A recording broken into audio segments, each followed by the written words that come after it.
Hello, everyone. I'm Michelle Ingraffia, Regional Director of Clinical Partnerships for Odyssey's Eating Disorder Network, and we are back with ED Connections, where we are live and connected the second Wednesday of every month with a guest from one of our programs. The Odyssey Eating Disorder Network is comprised of Toledo Center, Shoreline Center for Eating Disorders, Sala House, and Magnolia Creek. Our expert clinical teams help clients understand that recovery is possible by utilizing individualized treatment plans unique to them.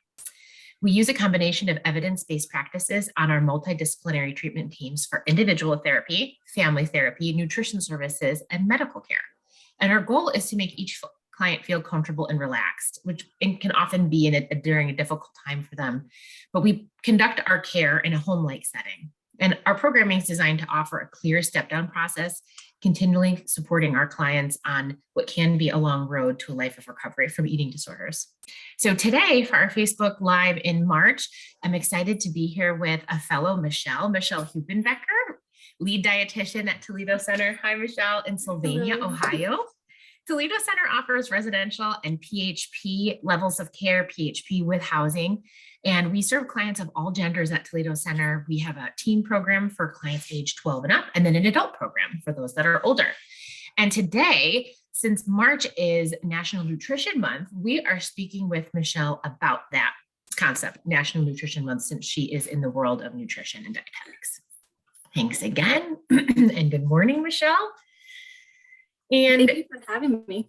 Yeah. So of course, Michelle, you're a dietitian in the eating disorder world, and a good portion of the eating disorder community has embraced a model and philosophy called intuitive eating as a useful model and tool to explore with clients seeking nutritional support, actually for many people of many backgrounds, including those with eating disorders. I'm wondering if you can tell our audience today a little bit more about intuitive eating. Yes, absolutely. I love intuitive eating. To me, it's freedom. And intuitive eating is a non-diet approach to nutrition, health, and wellness. And it focuses on becoming in tune with our bodies to help guide us and make decisions. So the focus of our eating, we want to shift away from food rules, restriction, and guidelines, and we want to move it more towards freedom. So with intuitive eating, no foods are off limits. There are no food rules. The only thing that is asked is for you to respect and listen to your body. Intuitive eating, when we are born with this innate wisdom, our bodies are so smart. We are very well designed, and we have cues for just about everything. When you have to use the restroom, your body's going to tell you that. If you are tired, your body will tell you, or thirsty, or whatever, your body's going to tell you what it needs and when it needs it. And the same exact thing goes with food. Think babies cry when they're hungry, so they get food. Babies push away when they're done. And it's like, why don't we think that works for us as adults or adolescents? It's the same thing. So intuitive eating was developed by 2 registered dietitians, and it consists of 10 principles which help you overcome dieting and regain trust with your body. That trust is a very important part to intuitive eating, and working to understand hunger and fullness cues is a very important piece of this.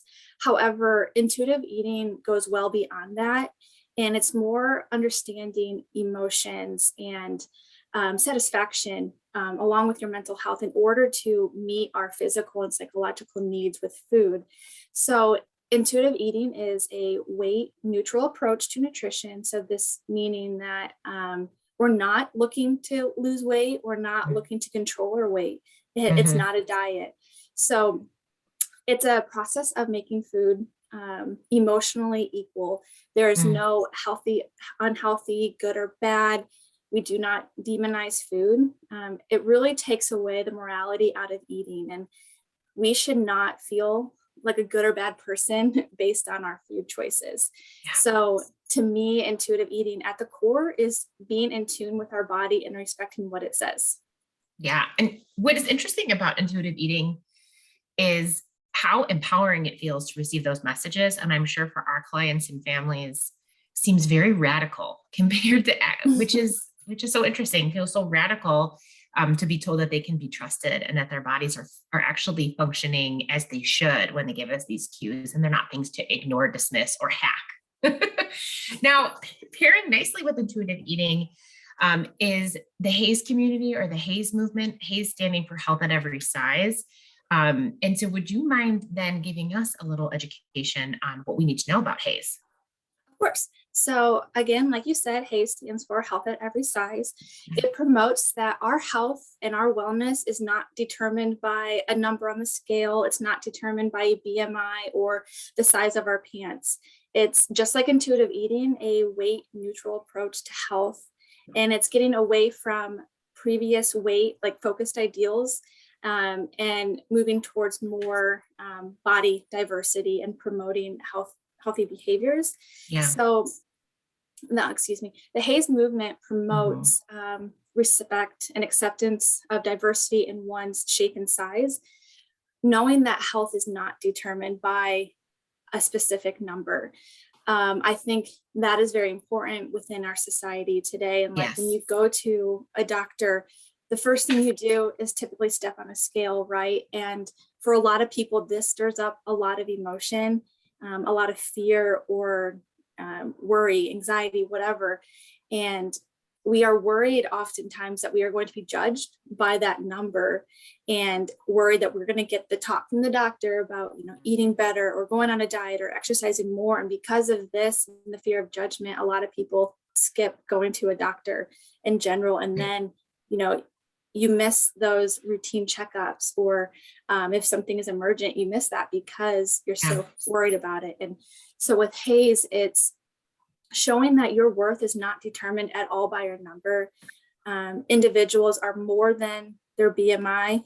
They are more than a pant size. And that's something I really like about HAES, is like you can be healthy at different sizes. Culture tells us that thin is healthy, but we know that's not always true. So that's, I would say, at the core of what HAES is it's okay to be in a bigger body. It's okay to be in a smaller body. We're all different. We're all created different, and we shouldn't all have to be fearful of a number. Yeah, and HAES is such an interest. If this is a new concept to somebody, they could check out the website, which has a lot of research and information, sort of backing and supporting the ideas, but also a registry of providers who might also have a HAES ideal or be HAES aligned. And what I love is that when there's sort of, in some of these new concepts, we can take what we like and leave the rest to a certain degree for people just who want to expose themselves to a new idea of looking, or a new way of thinking at this. But additionally, I love that it encourages us, and then we can therefore encourage people in our life, whether those are personal or professional medical providers, to consider other benchmarks of health success in addition, or, in exclusion of some of the things that we are so adamant on right now. And I love that. I think opportunity and, options are, just use the word empowering, and really empowering, where people think they can affect change in their life instead of feeling stuck. Now, you're at Toledo Center, providing direct care to our clients. And so I would love a sneak peek into how we might see intuitive eating and HAES being used with our clients and families to use and explore while in our care. Can you tell us? Of course. So throughout treatment at Toledo Center, we like to focus on making bodies neutral and making food neutral. So again, there's no good or bad food, healthy or unhealthy. Food is food, and food is energy. But along with that, we want to get to a point where we can enjoy food again. And as you know, like in our culture, that everything we do, there's usually food involved. You go to a work meeting, there's food.